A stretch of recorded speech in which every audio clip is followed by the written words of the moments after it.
Assalamu alaikum, Dr. Sumaira Rashid here, Associate Professor of Dermatology, Fatima memorial hospital Shadman Lahore, और मैं आप सब की सर्विस के लिए अपने क्लिनिक्स पर भी अवेलेबल हूँ। सर्दियों की वजह से आपने देखा कि फंगस हो जाती है पाँव में बहुत ज़्यादा, क्योंकि लोग बंद जूता पहनते हैं। फंगस कैसे अपना इजहार करती है या आपको क्या प्रॉब्लम होती है? जो पाँव की उंगलियां, मैं ख़ास तौर पे उनके बारे में कंसर्न हूँ। दोनों उंगलियों के दरमियान, आखिरी उंगलियों के दरमियान सफ़ेद रंग की उंगलियां, सफ़ेद रंग के निशान बन जाते हैं। उनसे उंगलियां अंदर गलावट का एहसास होता है, जिसको हम अंग्रेज़ी में मैसेरेशन कहते हैं, और सॉफ्ट सी स्किन हो जाती है और वो इरिटेट करती है। उस पर पहले ख़ारिश होती है, जलन होती है, और बड़ी बात यह है कि अगर हम इस पर ट्रीटमेंट ना करें इसकी, तो ये फिर इन्फेक्शन में तब्दील हो जाती है और इसके लिए आपको हैवी एंटीबायोटिक्स की ज़रूरत भी पड़ सकती है। अच्छा, इसके ना कुछ कॉजेज़ हैं, इन कॉजेज़ पे तवज्जो करें प्लीज़। ये मैं थोड़ा थोड़ा इनके बारे में डिस्कस करूँगी। सबसे पहली बात यह है कि फ़ंगस को मॉइस्चर बहुत पसंद है। वो वहाँ पे ग्रो करती है जहाँ पर उसको नमी का एहसास होता है और उसको मॉइस्ट एरिया मिलता है। तो जब हम वज़ू करें, जब हम पाँव धोएं, जब हम नहाएं, जब भी हमारे पाँव गीले हों, तो उंगलियों के अंदर वाले एरिया को कपड़े से ड्राई करना बहुत ज़रूरी है। अगर हम इसको टिश्यू पेपर और बाकी सिंथेटिक प्रोडक्ट से ड्राई करते हैं तो वो भी इरिटेशन का बायस बन सकती है। तो जब हम कपड़े से उसको ड्राई करते हैं और नमी को सक कर लेते हैं और फिर हम जूते पहनते हैं, तो फंगस के ग्रो होने का चांसेस कम हो जाता है। दूसरी बात, जो ओबीज़ लोग होते हैं, ओबीज़ का मेरा मतलब है जिस तरह मोटापा एक बीमारी है और बहुत सारी चीज़ों को क्रिएट करता है, इसी तरह फंगस को भी बढ़ोतरी देता है। कैसे? क्योंकि जो ज़रा ज़्यादा वज़न के लोग हैं, उनकी उंगलियों की शेप और उंगलियों के इर्द गिर्द फैट भी ज़्यादा होता है और वो उंगलियों को बंद करने का सबब ज़्यादा होती हैं, यानी कि अंदर हवा का अमल दखल और भी कम हो जाता है।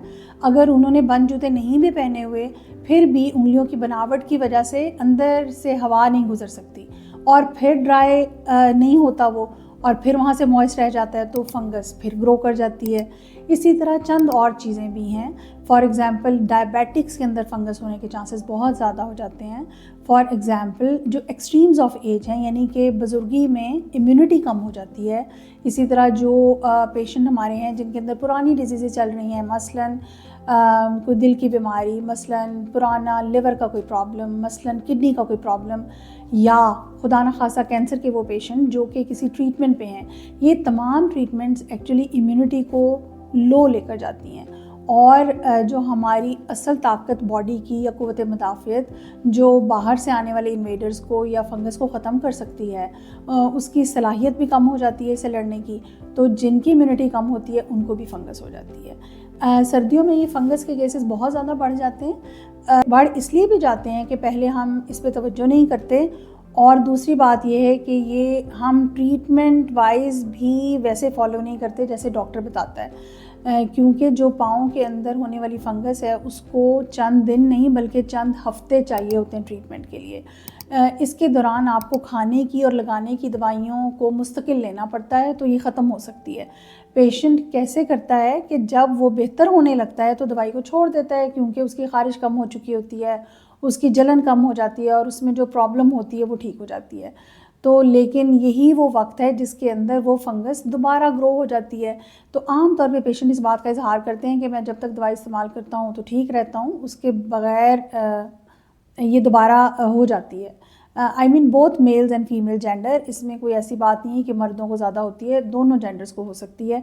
तो इसका जवाब यही है कि ट्रीटमेंट को एंड तक लेके जाया जाए, फंगस को जड़ से उखाड़ा जाए, और उसके बाद ये तमाम एहतियाती तदाबीर जिसमें उनको नमी से बचाना, अपने पाँव का ख्याल रखना और अपनी शुगर को कंट्रोल करना, जो ओल्ड एजड लोग हैं उनके पाँव की खुश्की में उनको हेल्प करना, अगर इम्यूनिटी कम है और कोई पुरानी बीमारी चली आ रही है तो उस पर अच्छा काबू पाना, ये तमाम वो मैनूवर्स हैं, वो तरीके हैं जिनसे हम दोबारा फंगस से बचाव कर सकते हैं।